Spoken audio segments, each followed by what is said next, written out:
다 같이 일어나서 하나님을 경외하는 마음으로 함께 예배하도록 하겠습니다.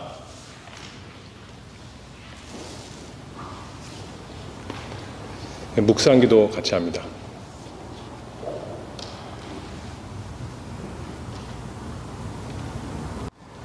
여호와는 의로우사 의로운 일을 좋아하시나니 정직한 자는 그 얼굴을 배우리로다. 은혜가 풍성하신 하나님 아버지, 참으로 하나님의 놀라운 섭리하심과 인도하심을 감사하고 찬송하옵나이다. 하나님께서 의롭게 또한 인자하게 하나님의 모든 것을 다스리시면서 오늘도 저희를 이 자리로 불러주시고 하나님 앞에 예배하게 하시오니 그 섭리하심을 찬송합니다. 이 시간에 하나님의 약속대로 저희와 함께 하시고 예수 그리스도 안에서 저희에게 의로운 마음 주시고 예수 그리스도의 의를 힘입어 하나님을 기뻐하고 우리 주 예수 그리스도 찬송하는 복된 시간 되도록 성령께서 저희의 마음을 주장하여 주시옵소서. 예수 그리스도의 이름으로 기도하옵나이다. 아멘. 찬송가는 47장입니다. 47장 찬송 같이 합니다.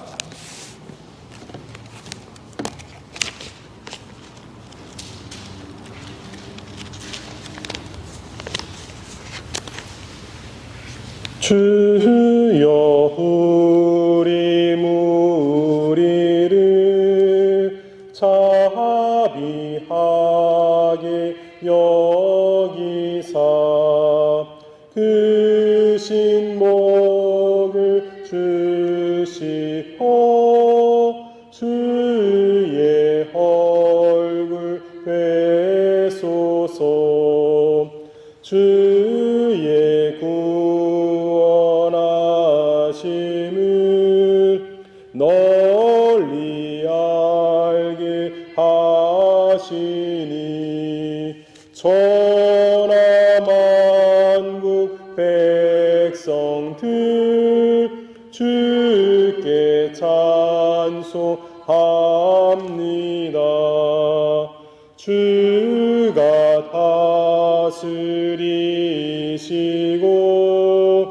바른 심판하시니 나라들이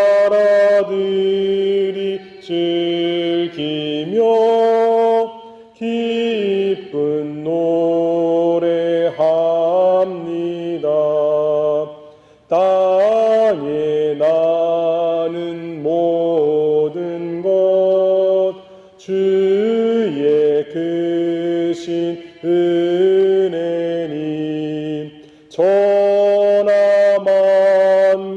백성들 주께 찬송합니다. 하나님이 우리에게 복을 내려 주시니 땅의 모든 만물이 주를 경외합니다.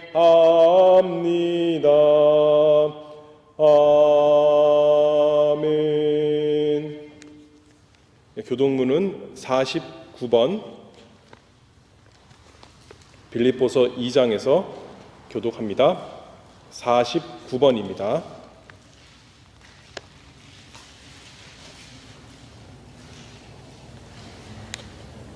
제가 먼저 읽습니다. 너희 안에 이 마음을 품으라.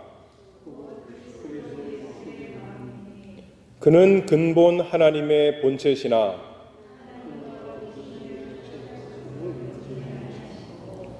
오히려 자기를 비어 종의 형체를 가져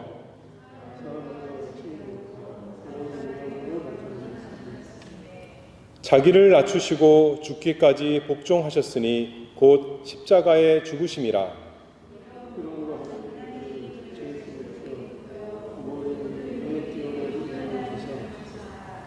하늘에 있는 자들과 땅에 있는 자들과 땅 아래에 있는 자들로 모든 입으로 예수 그리스도를 주라 시인하여 하나님 아버지께 영광을 돌리게 하셨느니라. 아멘. 우리의 신앙을 사도신경으로 한 목소리로 고백합니다. 전능하사 천지를 만드신 하나님 아버지를 내가 믿사오며 그 외아들 우리 주 예수 그리스도를 믿사오니 이는 성령으로 잉태하사 동정녀 마리아에게 나시고 본디오 빌라도에게 고난을 받으사 십자가에 못 박혀 죽으시고 장사한 지 사흘 만에 죽은 자 가운데서 다시 살아나시며 하늘에 오르사 전능하신 하나님 우편에 앉아 계시다가 저리로서 산자와 죽은 자를 심판하러 오시리라. 성령을 믿사오며 거룩한 공예와 성도가 서로 교통하는 것과 죄를 사하여 주시는 것과 몸이 다시 사는 것과 영원히 사는 것을 믿사옵나이다. 아멘. 자리에 앉아주시기 바랍니다. 같이 하실 찬송은 우리 찬송가 447장 오 신실하신 주 찬송 같이 하겠습니다. 447장입니다.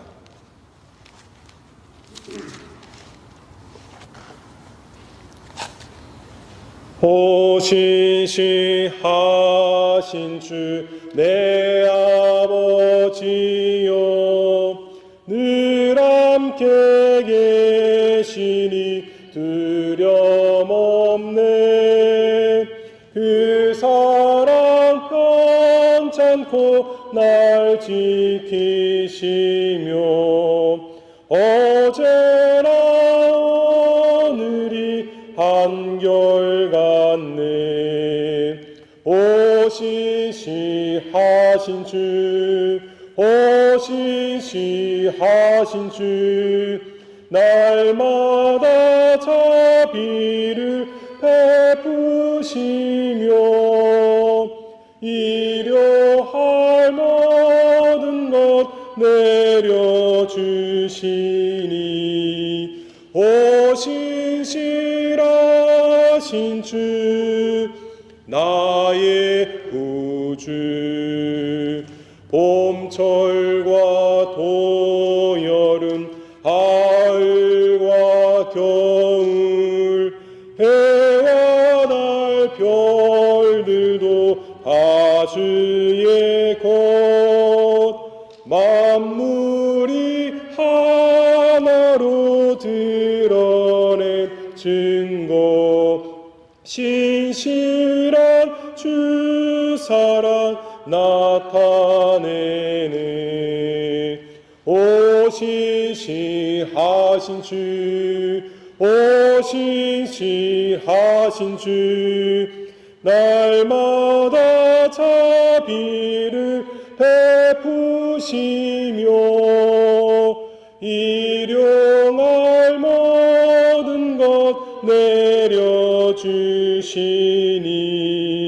오 신실하신 주 나의 구주.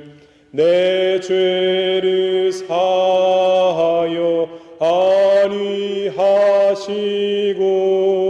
주 친히 오셔서 인도하네. 오늘의 힘되고 내일의 소망 주만이만 복을 내리시네. 오 신실하신 주, 오 신실하신 주, 날마다 자비를 베푸시며 일용할 모든 것 내려주시니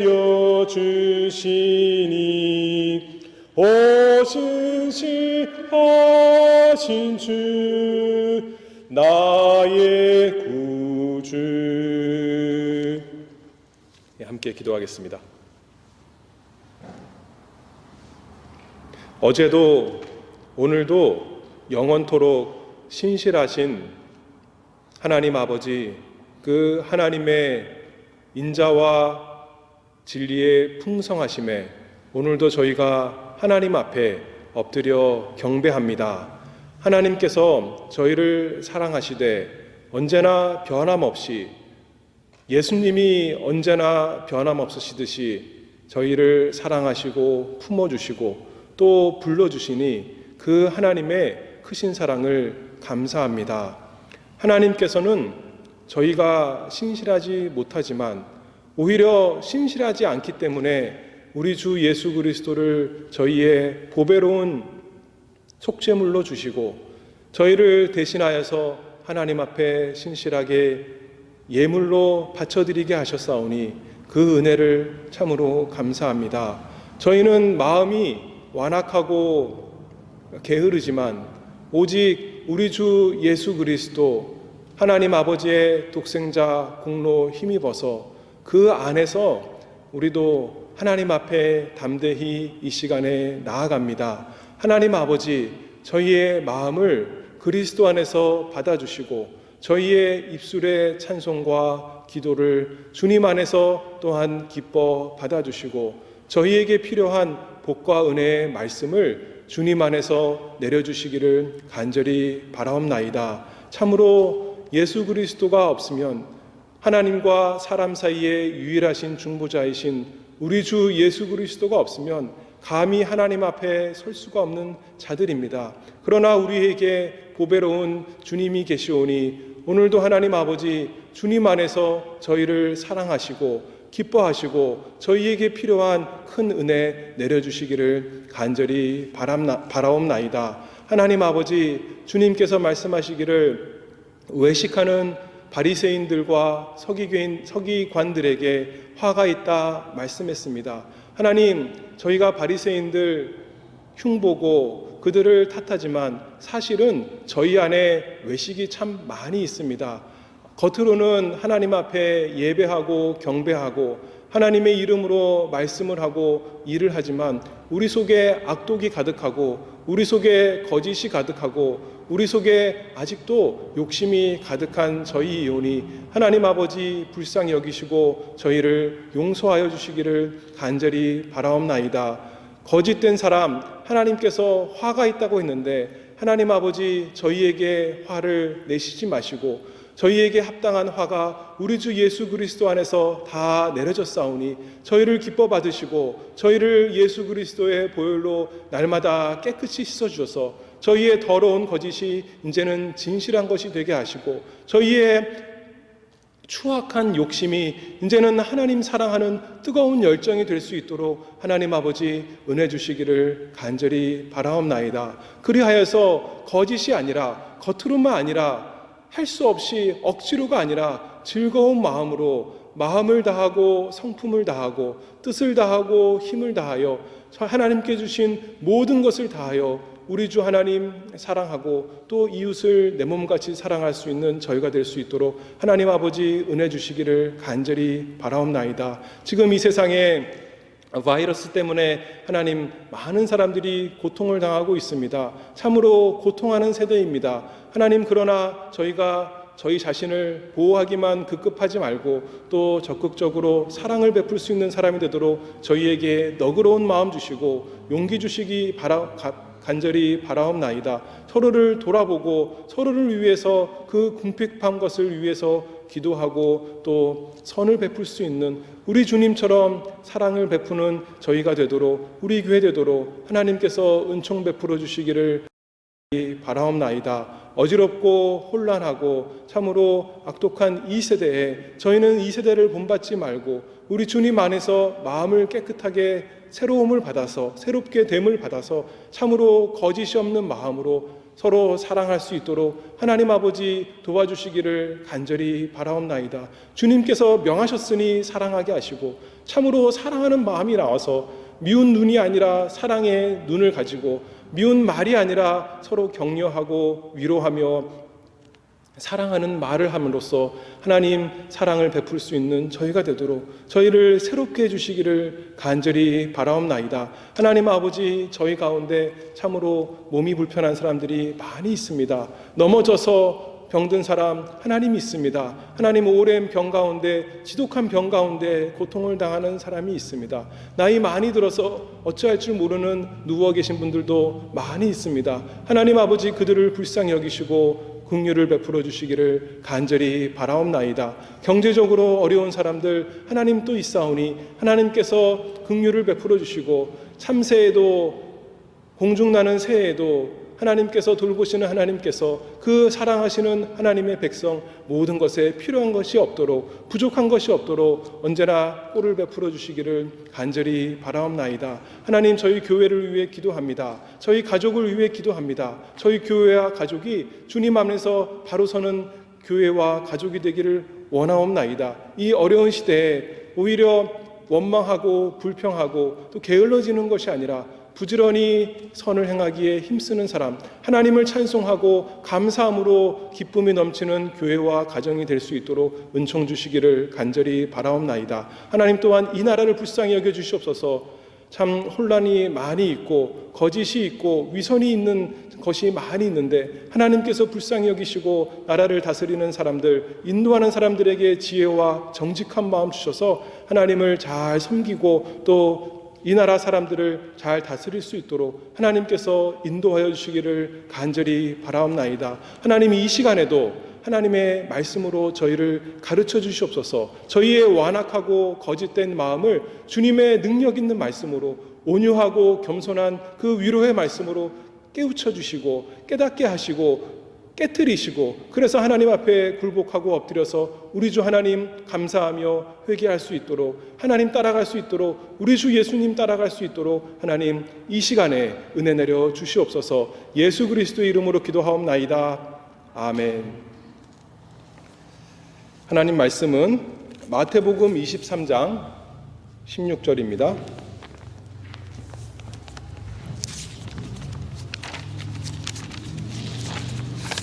신약성경 마태복음 23장 16절에서 22절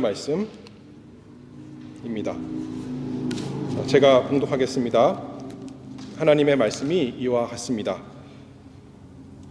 하나님의 말씀을 읽을 때부터 우리에게 큰 은혜가 있기를 바랍니다. 16절입니다. 화 있을진저 소경된 인도자여, 너희가 말하되 누구든지 성전으로 맹세하면 아무 일 없거니와 성전에 금으로 맹세하면 지킬지라 하는도다.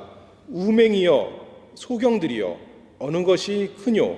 그 금이냐? 금을 거룩하게 하는 성전이냐?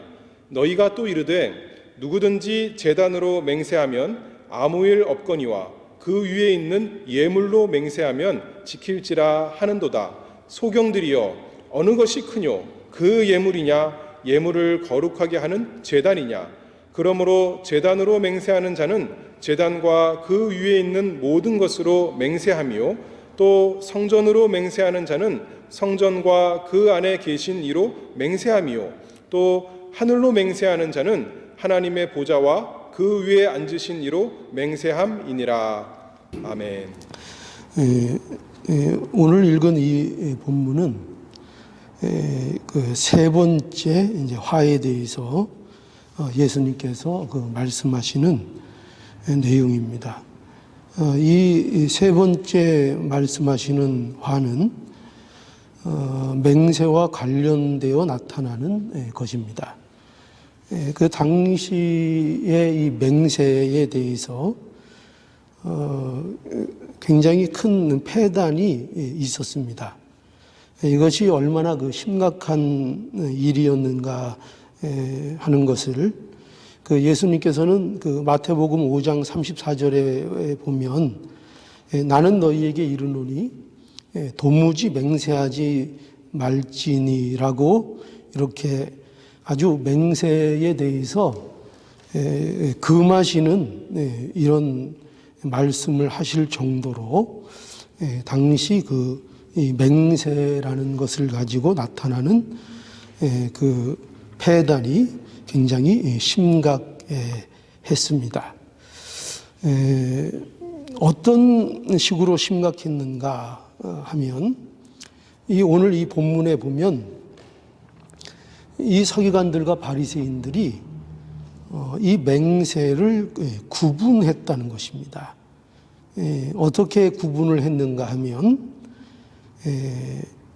그 맹세를 효력 있는 맹세와, 그러니까 효력이 있다는 것은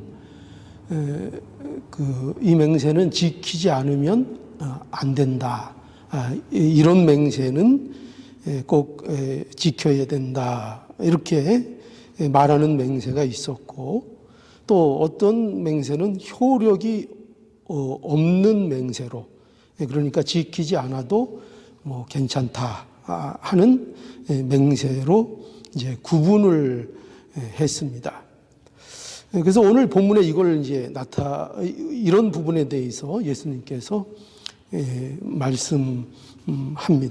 그래서 16절에 보면 화 있을진저 소경된 인도자여 너희가 말하되, 여기 누구든지 성전으로 맹세하면 아무 일 없거니와, 그러니까 성전으로 맹세하면 이 아무 일 없다, 이 표현은 성전으로 맹세한 것은 그것은 뭐 사정에 따라 안 지켜도 상관없다, 괜찮다라는 뜻입니다. 그런데 계속해서 뭐라고 하시냐면은 성전에 금으로 맹세하면 지킬지라, 이렇게 너희가 한다는 거죠. 성전에 금으로 맹세하면 그것은 중요하니까 그것은 너희가 지켜야 한다, 이렇게 이제 구분을 한다는 겁니다. 또 18절에도 같은 그 맥락에서 같은 말씀을 하시는데요.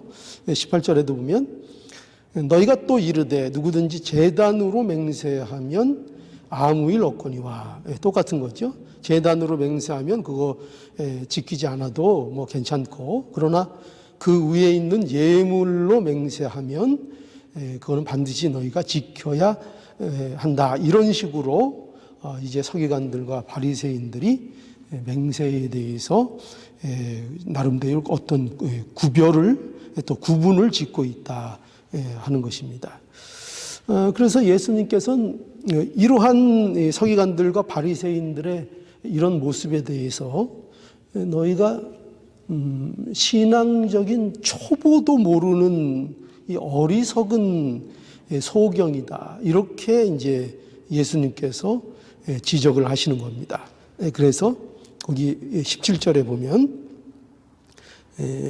우맹이요, 어리석은 소경이라는 거죠. 우맹이요, 소경들이요, 어느 것이 크니요, 그 금이냐 금을 거룩히 하는 성전이냐. 또 19절에도 소경들이요, 어느 것이 크뇨, 그 예물이냐 예물을 거룩하게 하는 제단이냐, 이렇게 하시면서 정작 너희가 우리가 신앙을 조금만 갖고 있고 기독교에 대한 이해를 가지고 있으면 뭐가 중요한지를 초보자도 아는 거죠. 성전이 그 중요한가? 제단이 중요한가? 그 안에 있는 예물이 중요한가? 과연 어떤 것이 더 근본적인 것인가? 뭐 그거 우리가 얼마든지 알 수 있는 내용인데, 그런데 이 서기관들과 바리새인들이 오히려 성전보다 금, 또 제단보다 거기에 의해 바치는 예물에 더 중점을 두고 있어서 그들이 너희들이 우맹이요, 소경들이다, 이렇게 예수님께서 이제 지적하시는 것입니다. 맹세는 예수님께서 계속해서 말씀하시는 것은 그러면서 뭐라고 하시는가 하면은 맹세는 다 지켜야 하는 것이라, 이렇게 이제 말씀을 하는 겁니다. 그래서 20절에서 22절을 또 오늘 본문에 보면 이렇게 말씀하시죠. 그러므로 제단으로 맹세하는 자는 제단과 그 위에 있는 모든 것으로 맹세하며, 또 성전으로 맹세하는 자는 성전과 그 안에 계신 이로 맹세하며, 또 하늘로 맹세하는 자는 하늘의 보좌와 그 위에 앉으신 이로 맹세하는 것이다. 이렇게 이제 예수님께서 말씀하셔서 너희가 맹세를 지금 이렇게 구분하고 있는데, 그러나 맹세라는 것은 어떤 것은 지켜도 되고 어떤 것은 지키지 않아도 되는 그런 맹세는 없다는 거예요. 모든 맹세의 대상은 결국 그것이 무엇으로 맹세를 했든지 간에 그 끝에는 누가 계신가 하면 하나님이 계시다 하는 것입니다. 하나님과 연결되어 있는 맹세의 문제라 이렇게 말씀을 하심으로 인해서 너희가 어느 맹세는 지켜도 되고 어떤 맹세는 지키지 않아도 되는 그런 것이 맹세는 아니다. 이렇게 이제 이 말씀을 하시는 그런 것입니다. 여러분 여기에서 우리가 보면은요, 예수님의 이러한 그 맹세에 대한 이러한 지적은요, 이게 단지 맹세에 관하여 말씀하시는 것이 아닙니다.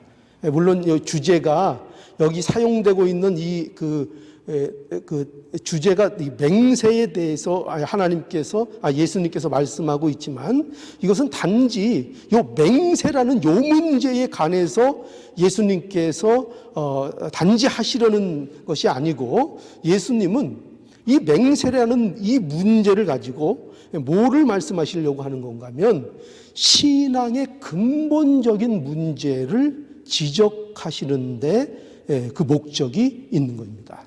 그래서 두 가지가 뭐냐면은요, 두 가지로 정리를 할 수 있는데 예수님께서 이 문제를 가지고 지적하시는 문제는 이겁니다. 하나는 그들은 누구죠?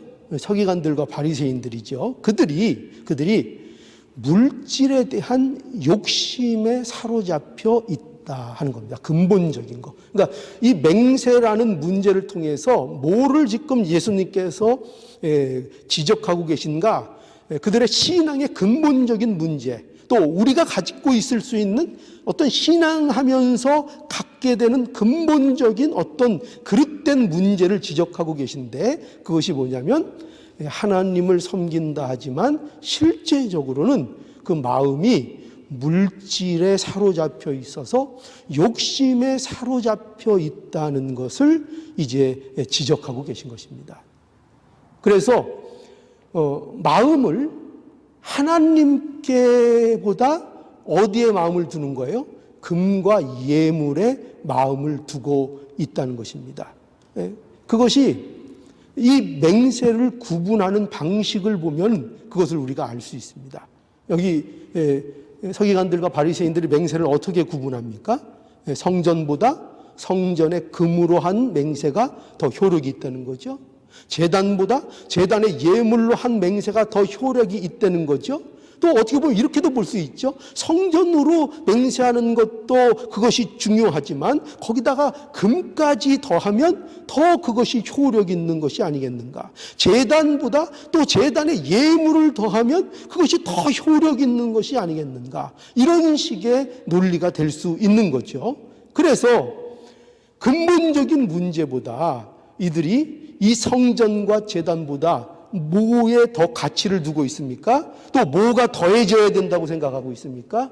금과 예물이 거기 더해져야 할 것이며 그것이 어떻게 보면 더 가치 있는 것처럼 이렇게 말하고 있는 것입니다. 그 이러한 맹세에 대한 구분이 뭘 보여줘요? 이것이 바로 그들이 하나님보다 뭘 더 마음에 두고 있다고요? 물질, 금, 예물, 세상적인 것, 현세적인 것, 이런 것들에 대해서 더 마음을 두고 있다는 것을 이게 보여주시는 겁니다. 이걸 지적하고 있는 겁니다. 이 맹세의 문제를 통해서. 이게 첫 번째 예수님께서 지적하시는 문제고요.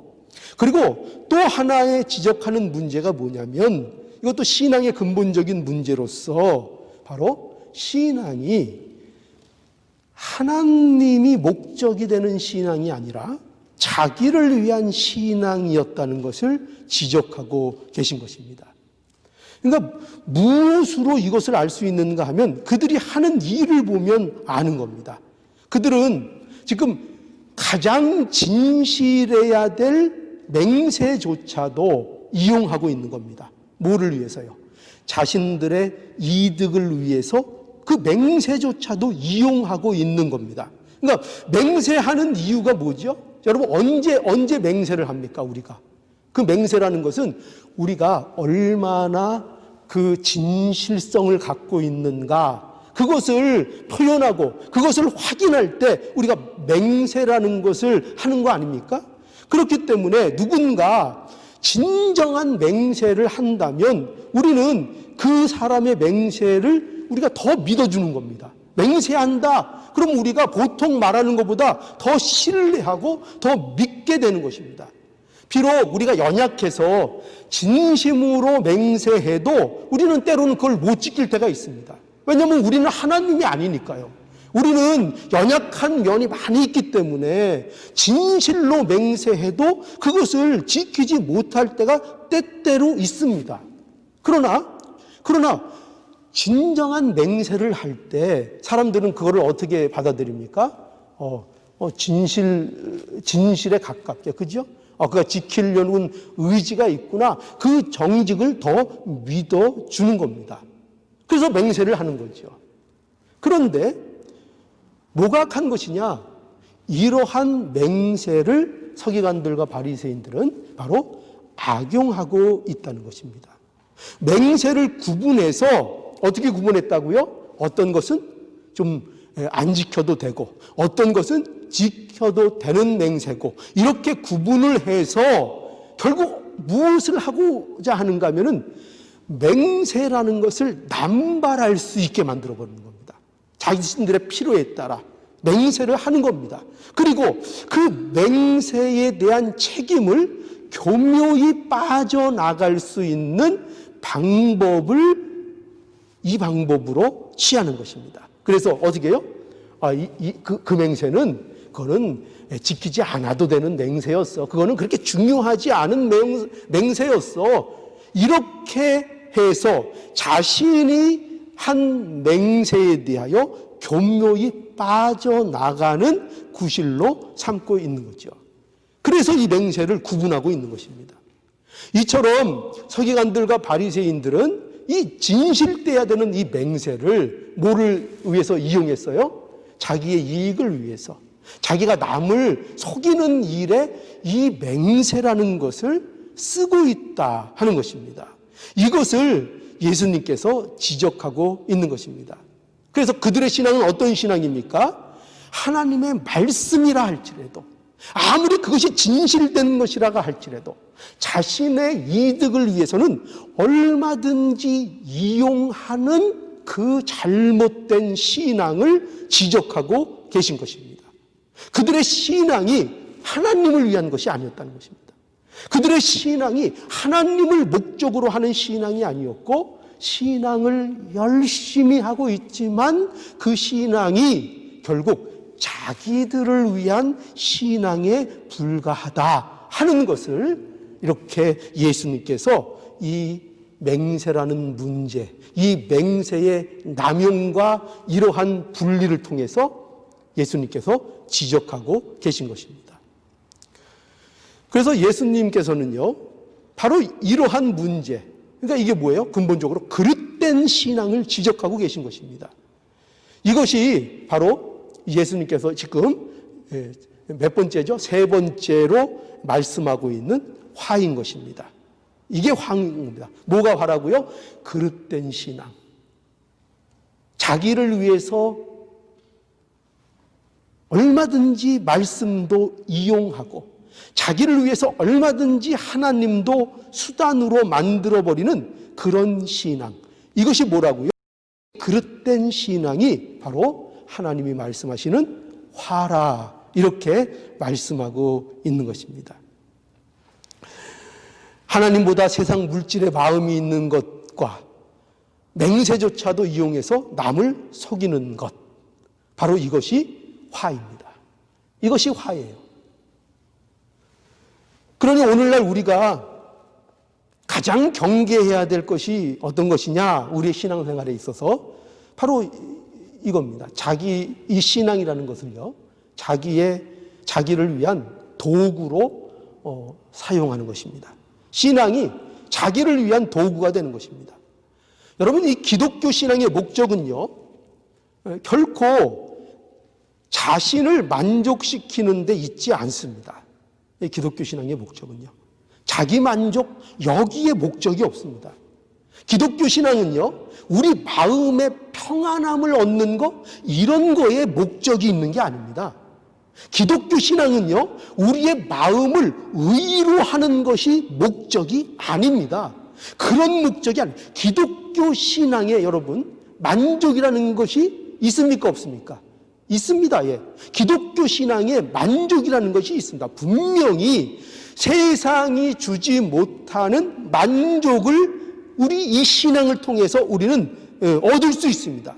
그래서 기독교 신앙에는요, 그 기독교 신앙 안에서 마음의 평강이 있고, 마음의 위로가 있고, 마음의 진정한 만족, 보람, 이런 것들을 기독교 신앙을 통해서 우리는 얼마든지 누릴 수 있습니다. 그러나 그것은 그리스도 안에 있는 자들에게 있는, 필연적으로 있는 하나님이 주시는 축복이지, 그것이 결과이지, 신앙을 가지는, 기독교 신앙을 하는 목적은 결코 그것이 아닙니다. 기독교 신앙의 목적은 뭐죠? 오직 하나입니다. 하나님께 영광입니다. 하나님께 그 목적이 있는 겁니다. 모든 영광을 누구에게 돌리는 거예요?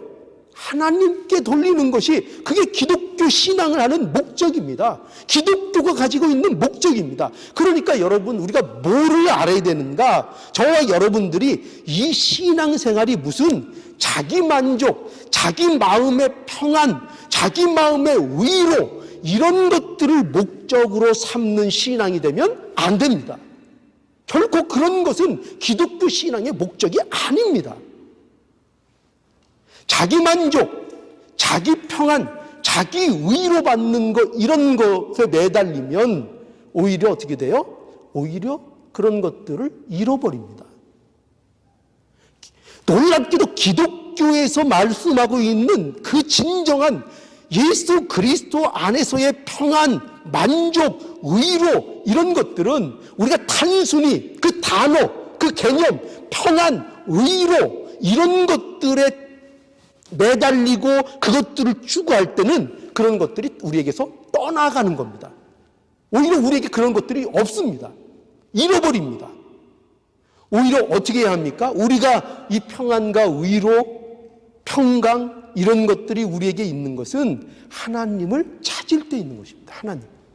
하나님을 찾으면, 하나님을 즐거워하면 우리 안에 뭐가 옵니까? 거기에서 만족이 오고요, 거기에서 평안이 오고, 거기에서 위로가 충만해지는 것입니다. 그러니까 이 순서가 바뀌면 안 돼요. 우리는 결코 기독교 신앙을 가지고 내 만족, 내 평안, 내 위로 좀 해주세요, 위로 좀 해주세요, 이러고 따라다니는, 그걸 목적으로 삼는 종교가 아닙니다. 그게 아니고 오로지 목적이 뭐예요? 하나님께 영광입니다. 하나님께 영광을 돌리는 그 삶을 살면, 그 삶으로 나가면 그에게 만족이 오고 평안이 오고 하나님의 위로가 충만해지는 것입니다. 이게 거꾸로 되면요, 밤낮, 마치 세상에서요, 돈을 밤낮 따라다니면서 늘 허덕이는 그런 우리가 인생이 있잖아요. 그죠? 돈. 세상에서는 뭐가 중요해요? 돈이 중요하니까 돈 열심히 그냥 돈만 따라다니다가 돈이 따라다닌다고 옵니까? 그죠? 돈을 벌 수 있는 일을 해야 되고, 그죠?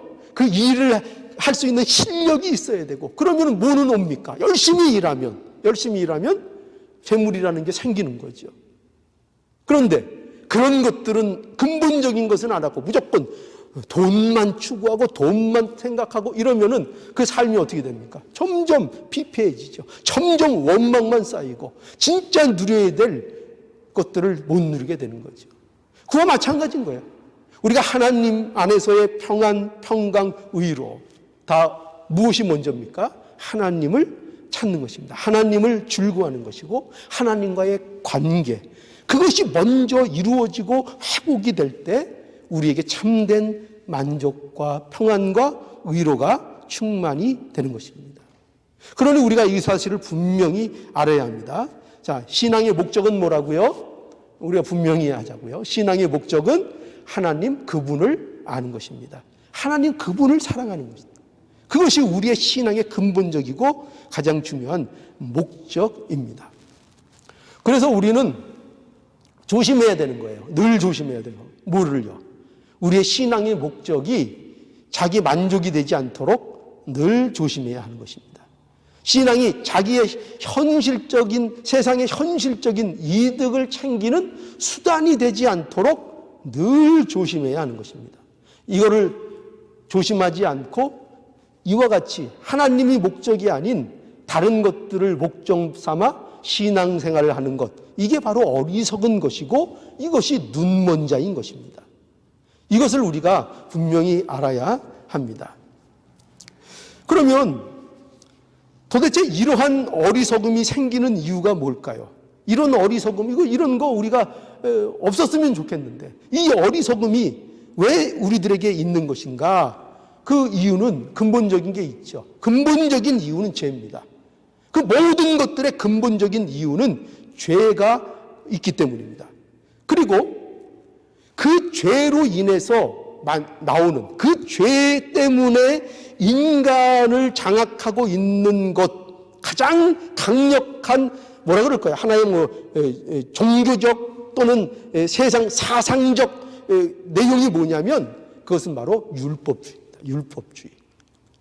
이 율법주의가 팽배한 것입니다. 여러분, 율법주의가 뭘까요?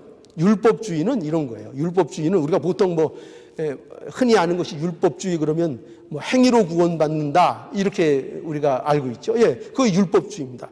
그런데 또 우리는 이 율법주의를 어떻게 알아야 하는가 하면은 이 율법주의는 자기의를 믿는 겁니다. 자기의. 그러니까 자기의라는 게 뭐예요? 인간의 의를 믿는 겁니다. 그러니까 그것이 율법을 지키는 것이 되었든 아니면 다른 어떤 것을 하는 것이든지 간에 인간의 노력으로 그것을 이룰 수 있다고 믿는 겁니다. 그러니까 의, 선 이런 것들을 인간이 가진 노력으로 인간 안에 있는 것들로 얼마든지 노력해서 이루어낼 수 있다고 믿는 것, 이것이 뭐예요? 이것이 율법주의입니다. 이것이 율법주의입니다. 여러분, 기독교 신앙은 무엇인가 하면 기독교 신앙은 완전히 반대죠. 기독교 신앙은 오로지 하나님의 은혜로만 된다는 게 기독교 신앙입니다. 인간은 전적으로 부패했고 인간은 전적으로 무능합니다. 그래서 인간은 스스로 뭘 만들어낼 수 없어요? 선을 만들어낼 수 없습니다. 오히려 만들어내려고 하면은 뭐만 만들어져요? 죄만 만들어집니다. 죄만 만들어냅니다. 왜냐고요? 그 이유 우리가 잘 성경이 설명하는 게 있죠. 왜 그러냐? 모든 인간은 기본적으로 나쁜 나무이기 때문에 그렇습니다. 나무가 나빠요. 그 종류가 나쁜 나무입니다.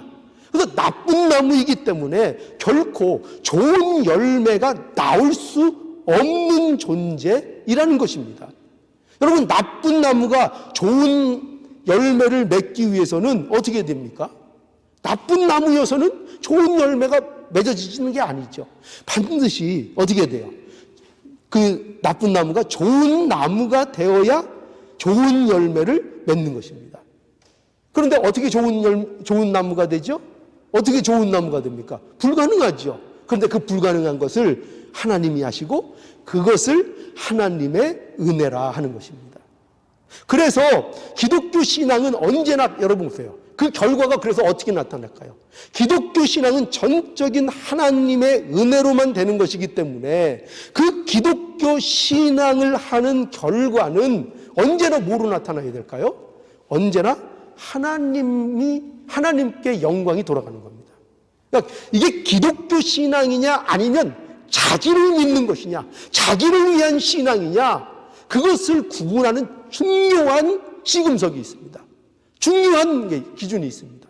그게 뭐냐면 그 결과가, 그 신앙의 결과가 결국 뭐로 나타나느냐 하는 것입니다. 자기를 위한 것으로 나타나느냐 아니면 하나님께 영광이 돌아가는 것으로 나타나느냐 하는 것입니다. 그래서 우리 기독교 신앙은 그 결과가 뭐라고요? 당연히 하나님께 영광이 돌아가는 것으로 그 결론이 나야 합니다. 하나님의 은혜입니다. 왜죠? 모든 것이 하나님의 은혜이기 때문입니다. 그러나 율법주의는 어떻게 나타나는가? 율법주의는 오늘 이 예수님께서 이렇게 책망하시고 지적하시듯이 율법주의는 그릇된 신앙으로 나타나는 겁니다.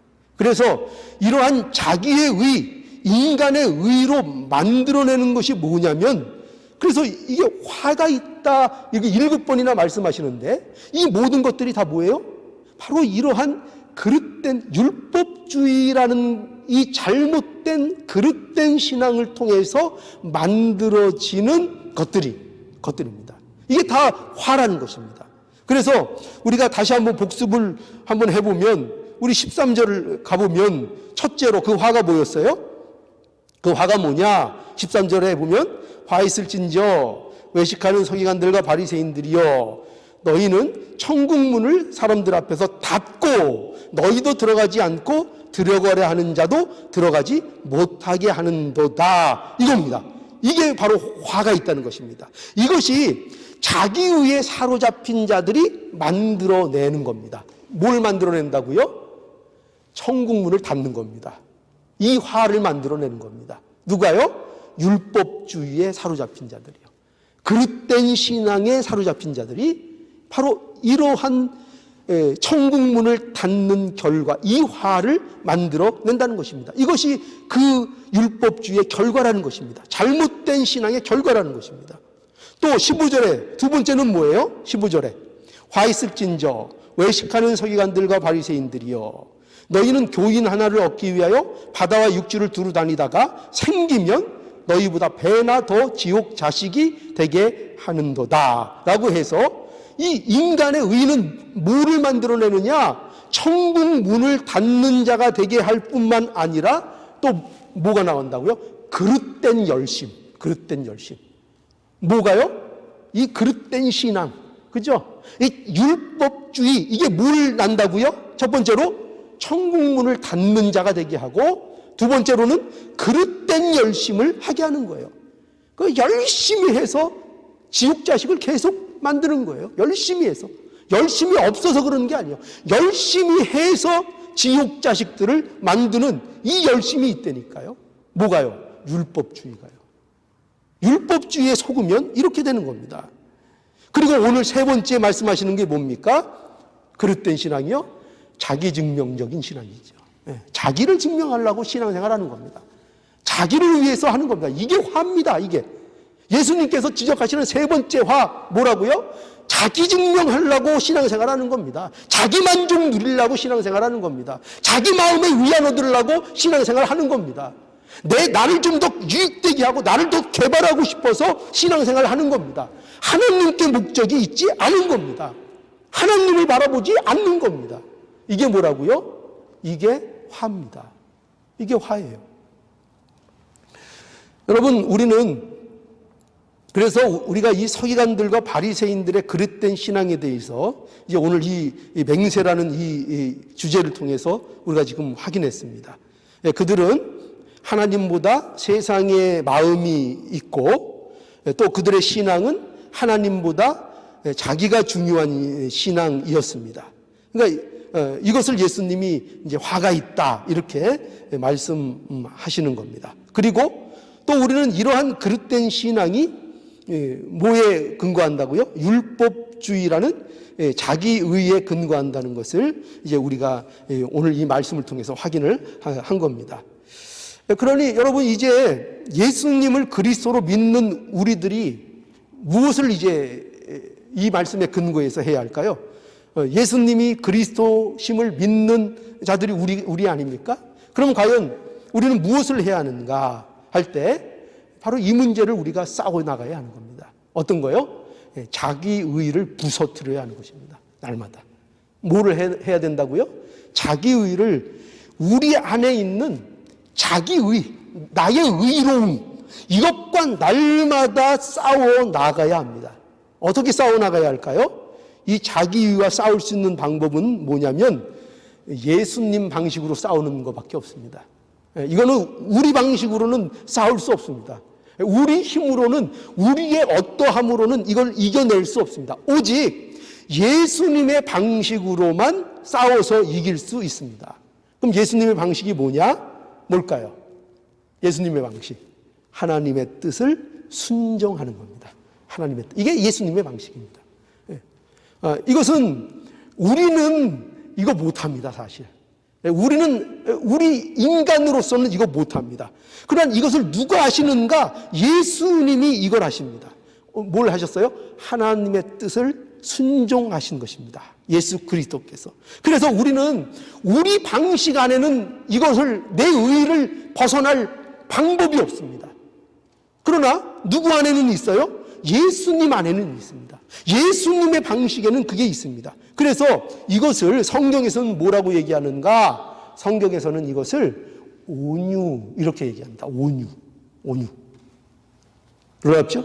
마태복음 5장에 보면 예수께서 복이 있는 자들에 대해서 말씀하셨죠? 그 중에 이게 무슨 그렇게 연결이 되는 건지 어떤지는 모르겠지만 그 중에 세 번째로 나오는 복이 있습니다. 그런데 놀랍게도 그 복이 뭐냐면 온유입니다. 온유. 그죠? 세 번째가 복이 온유예요. 온유한 자는 복이 있나니 저희가 땅을 기업으로 받을 것임이니라. 이렇게 예수님께서 말씀하셨습니다. 여러분 누가 복이 있다고요? 예수님께서 어떻게 말씀하셨어요? 누가 복이 있다고요? 누가 복이 있다고 선언되고 있습니까? 온유한 자라는 것입니다. 그런데 그 온유가 무엇일까요? 그 온유가 뭘까요? 마음이 부드러운 걸까요? 부드러운 성품? 이걸 말하는 걸까요? 여러분, 이 온유가 인간들이 가지고 태어나는 성품을 얘기하는 걸까요? 아, 저 사람은 온유한 사람이야. 저 사람은 예수 안 믿어도 천국 가겠어. 사람이 얼마나 온유한지.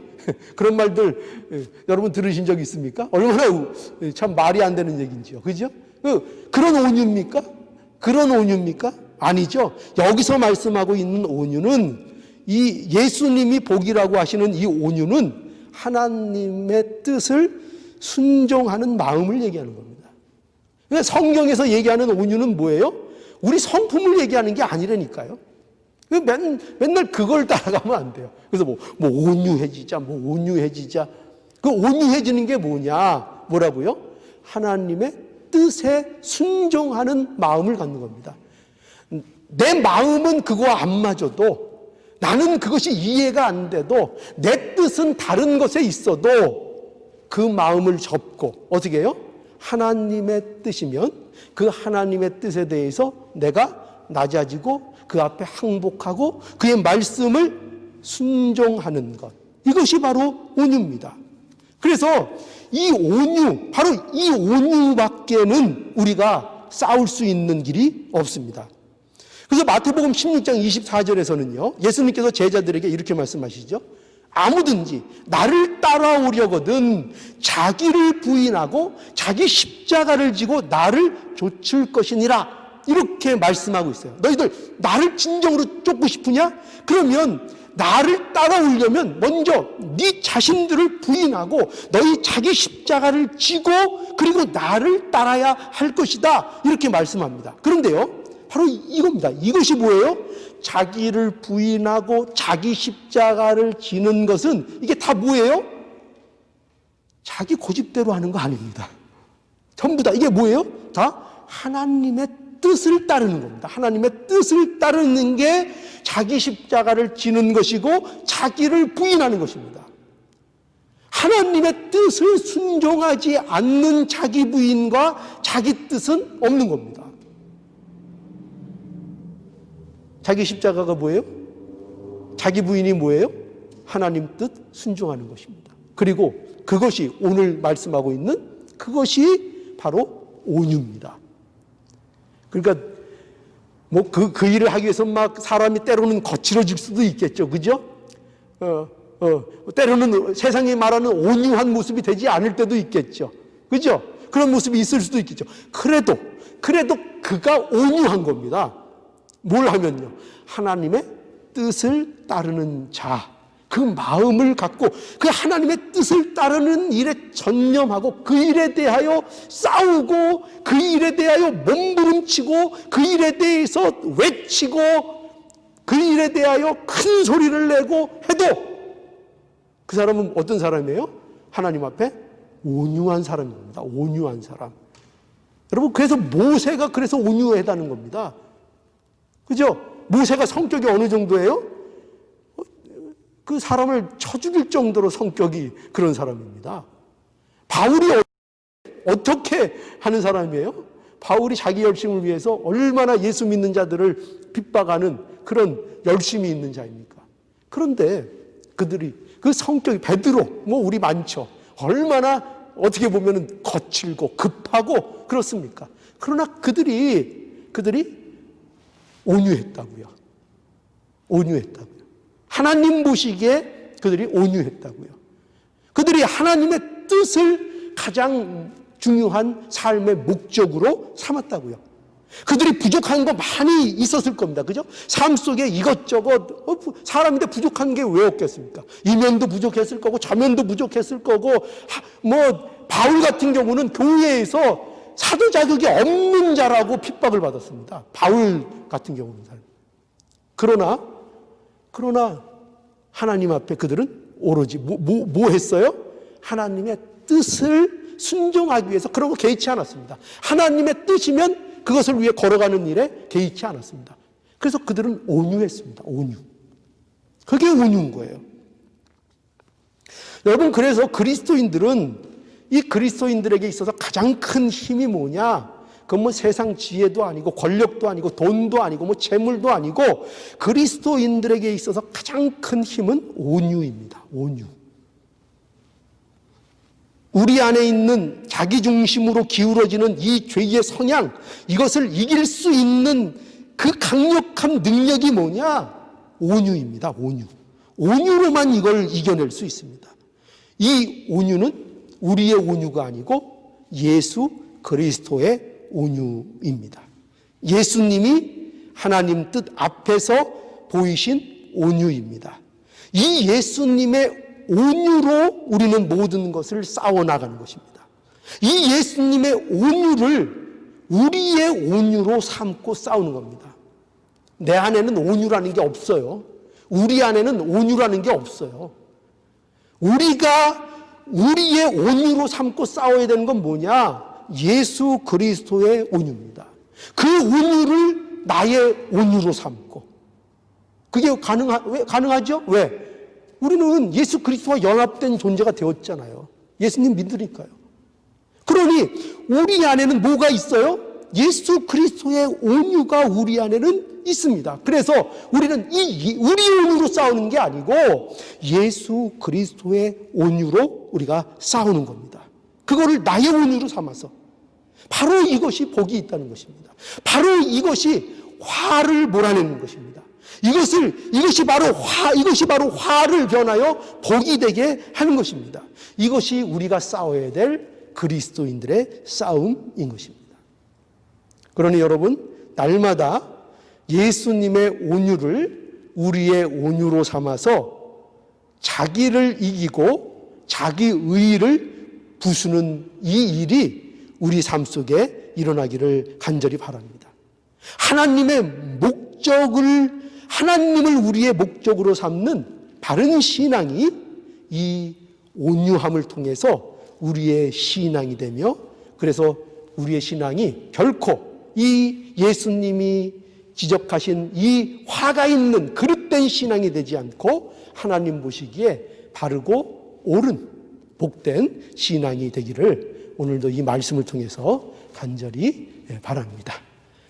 다 함께 묵상하시겠습니다. 393장 함께 찬송하시겠습니다.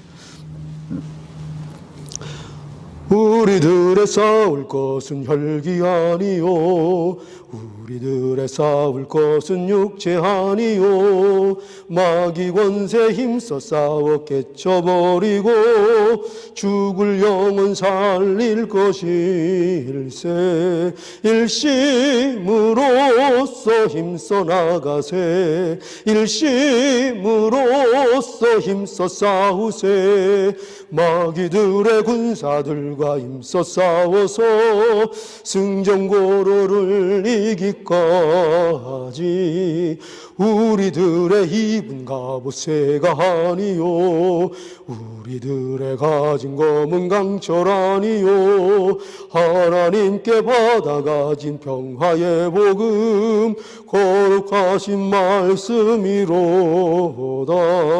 일심으로써 힘써 나가세 일심으로써 힘써 싸우세 마귀들의 군사들과 힘써 싸워서 승전고르를 이기까지 악한 마귀제 아무리 강할지라도 우리들의 대장 예수 앞서가시니 두려 말고 용기 있게 힘써 싸우세 최후 승리 얻을 때까지 일심으로써 힘써 나가세 일심으로써 힘써 싸우세 마귀들의 군사들과 힘써 싸워서 승전고르를 이기까지 죄악 중에 빠진 사람 죄를 이웃쳐 십자가에 달린 예수 믿기만 하면 위태한 데 빠진 영혼 구원 얻어서 천국 백성 될 것임일세 일심으로써 힘써 나가세 일심으로써 힘써 싸우세 마귀들의 군사들과 힘써 싸워서 승전고르를 이기까지. 다 함께 기도하시겠습니다. 거룩하신 하나님 은혜를 감사합니다. 오늘도 하나님께서 주신 말씀에 순종하기를 간곡히 원합니다. 거룩하신 하나님, 저희의 신앙이 그릇된 신앙이 되지 않기를 하나님 앞에 구합니다. 아버지 하나님, 자기 중심의 신앙이 되지 않도록 주님 날마다 돌봐 주시고 오직 예수 그리스도 의지함으로 온유함으로 하나님의 뜻과 그 뜻 앞에 순종하는 우리 귀한 신앙이 되도록 하나님 은혜와 복을 허락해 주시옵소서. 또 귀한 이 예배를 통하여 하나님 사모하고 또 말씀을 듣는 우리 하나님의 귀한 자녀들 머리 위에 하나님 복을 허락해 주시고 그들이 어디에 있든지 하나님이 주시는 은혜로 인하여 그 모든 환경과 또 어려운 일들이 회복되고 하나님 앞에 영광을 돌리는 복된 인생이 되도록 하나님 지켜 주시옵소서. 아픈 것을 어루만져 주시고 위로해 주시고 하나님으로 인하여 그 모든 것들의 만족을 누리는 복된 인생이 되게 하여 주시옵소서. 예수님의 이름으로 기도하옵나이다. 아멘. 광고 드리겠습니다.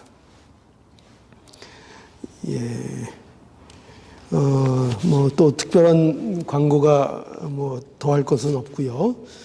그 믿음의 가정을 위해서 또 기도해 주시기 바랍니다. 이번 주에는 우리 엘리자벳 윤 성도를 위해서 또 기도해 주시고 또 가끔 기회가 되시는 분들은 안부 전화를 또 하셔서 또 안부도 여쭙고 할 수 있기를 바랍니다.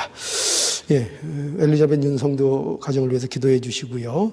또 우리 정건자 권사님 또 양로병원에 지금 입원하셨습니다. 다운이 양로병원에 이제 입원하셔서 거기에서 이제 회복하시는 중에 있습니다.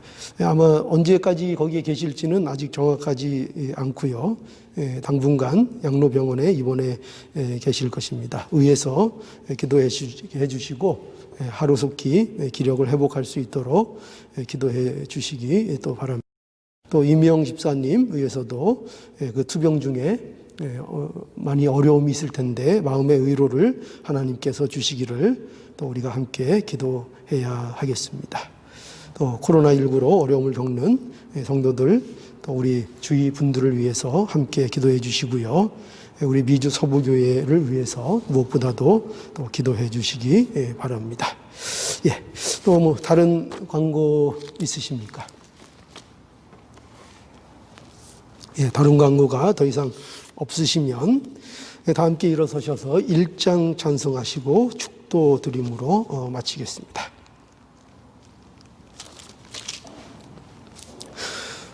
찬송가 1장입니다. 만복의 근원 하나님 온 백성 찬송 드리고 저 천사여 찬송하세 찬송 성부 성자 성령 아멘. 지금은 우리 주 예수 그리스도의 은혜와 하나님 아버지의 무한하신 사랑하심과 성령님의 인도하시고 교통하시는 귀한 역사가 오로지 하나님께 영광을 돌리는 신앙으로 나아가는 하나님의 자녀들 머리 위에 영원토록 함께 있을지어다. 아멘.